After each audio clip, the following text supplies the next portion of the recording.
നിങ്ങളുടെ ഫേവറേറ്റ് സീരിയലുകൾ ടിവിയിൽ വരുന്നതിന് മുൻപേ സൺ നെക്സ്റ്റ് ആപ്പിൽ കാണാം. ഇനി എല്ലാവർക്കും മുൻപേ കാണൂ. ഇപ്പോൾ തന്നെ സൺ നെക്സ്റ്റ് ആപ്പ് ഡൗൺലോഡ് ചെയ്ത് സബ്സ്ക്രൈബ് ചെയ്യൂ.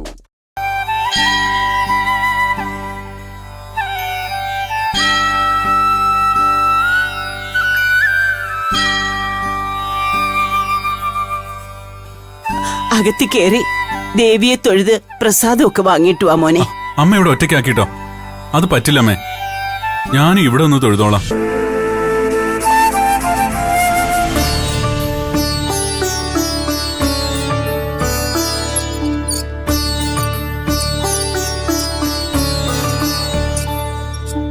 ആ അതെ, ഒരു മിനിറ്റ്. അമ്മയ്ക്ക് നടക്കാനാവില്ല. അമ്മയെ ഒറ്റയ്ക്കാക്കിയിട്ട് അകത്തേക്ക് പോവാൻ. ഞാൻ ഒറ്റയ്ക്ക് ഇരുന്നോളാന്ന് പറഞ്ഞതാ മോളെ. ഇവന് സമാധാനം വരുന്നില്ല. അകത്ത് ദേവിയുടെ നടയിൽ തൊഴാതെ മടങ്ങി പോകാമെന്നാ ഇവൻ പറയുന്നേ. എടാ മോനെ, നീ പോയിട്ട് വാ. അത്രയും നേരം ഞാൻ ഈ മോളോട് സംസാരിച്ചിരിക്കാം. ഞാൻ വേഗം വരാം.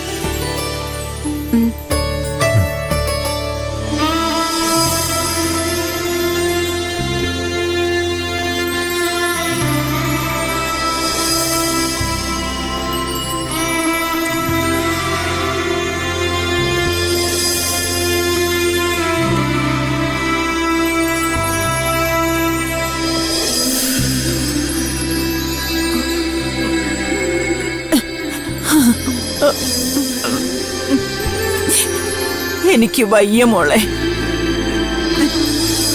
ഈ കാലത്ത് ഓരോ അമ്മമാര് കരയുന്നത് മക്കളുടെ ക്രൂരത അനുഭവിച്ചിട്ടാ. ഞാൻ കരയുന്നത് പക്ഷേ എന്റെ മോന്റെ സ്നേഹം കണ്ടിട്ട. അവന്റെ എല്ലാ സന്തോഷങ്ങളും ഉപേക്ഷിച്ചിട്ട കാലുവയ്യാത്ത എന്നെ നോക്കാൻ അവൻ മെനക്കെട്ട് നിൽക്കുന്നത്. അതിന് അവന്റെ ഭാര്യയുടെ ശകാരം, ഓഫീസിൽ നിന്നുള്ള വിളി, ഒരു സമാധാനവും ഇല്ലാതെ എന്റെ കുട്ടി ജീവിക്കുന്നേ. അതൊക്കെ കാണുമ്പോ എനിക്ക് മരിച്ചാ മതിയെന്നാ തോന്നുന്നേ. ഞാനങ്ങ് മരിച്ചാ പിന്നെ അവൻ എന്റെ കാര്യം മെനക്കെട്ട് നോക്കാൻ നിക്കില്ലല്ലോ. അവന്റെ ഓഫീസ് കാര്യങ്ങളും ഭാര്യയുടെ ആവശ്യങ്ങളും ഒക്കെ നോക്കി സന്തോഷമായിട്ട് ജീവിക്കില്ലേ?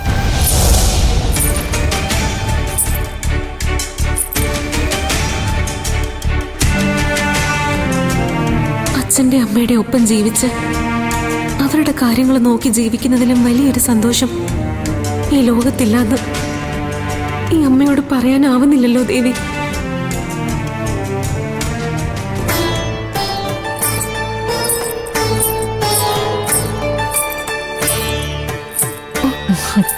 എന്താ അമ്മയുടെ മുഖത്തൊരു സങ്കടം? എന്റെ മോനെ കുറിച്ച് ഓർത്തിട്ടാ. അമ്മയെ ശുശ്രൂഷിക്കുമ്പോ മകൻ സന്തോഷം അനുഭവിക്കുന്നില്ലെന്നാണോ കരുതിയിരിക്കുന്നത്? അതിലും വലിയൊരു സന്തോഷം ലോകത്തില്ല. എന്നെ ശുശ്രൂഷിക്കുന്നതിലൂടെ കിട്ടുന്ന സന്തോഷത്തിന്റെ കാര്യമല്ല. അതിനുവേണ്ടി സമയമെടുക്കുമ്പോ അവന് വീട്ടിലും ഓഫീസിലും ഒക്കെ ഒരുപാട് പ്രശ്നങ്ങൾ ഉണ്ടാകുന്നു. അവന്റെ ഭാര്യ വിവാഹമോചനം ആവശ്യപ്പെട്ട് പ്രശ്നം ഉണ്ടാക്കുന്നു. എല്ലാത്തിനും കാരണം ഞാനാണെന്ന് ചിന്തിക്കുമ്പോഴാ വിഷമം. വിഷമിക്കണ്ട, എല്ലാത്തിനും പരിഹാരം ഉണ്ടാവും. ദേവിയോട് അമ്മയ്ക്കുള്ള ഭക്തി കളങ്കമില്ലാത്തതാണ്. അമ്മയോടുള്ള മകന്റെ സ്നേഹവും നിഷ്കളങ്കമാണ്, ആത്മാർത്ഥമാണ്. ദേവിയെ ഭജിച്ച് 4 ദിവസം ഇവിടെ കഴിയുക.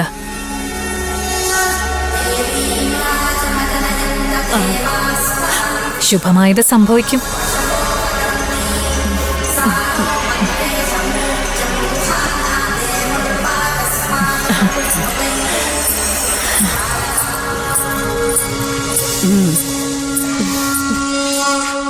ഏതാണ്ടൊരു ദേവീവചനം കേട്ടതുപോലെയാ മോളെ എനിക്ക് തോന്നിയത്. ഞാനത് ചോദിച്ചിട്ടും മോളെന്താ ഒന്നും മിണ്ടാത്തത്?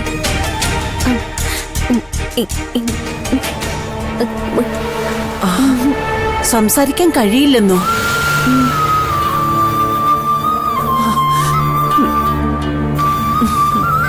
സാരമില്ല മോളെ, കരുണയുള്ളൊരു മനസ്സുണ്ടല്ലോ, അത് വലിയൊരു പുണ്യമാ. വലിയ പുണ്യം.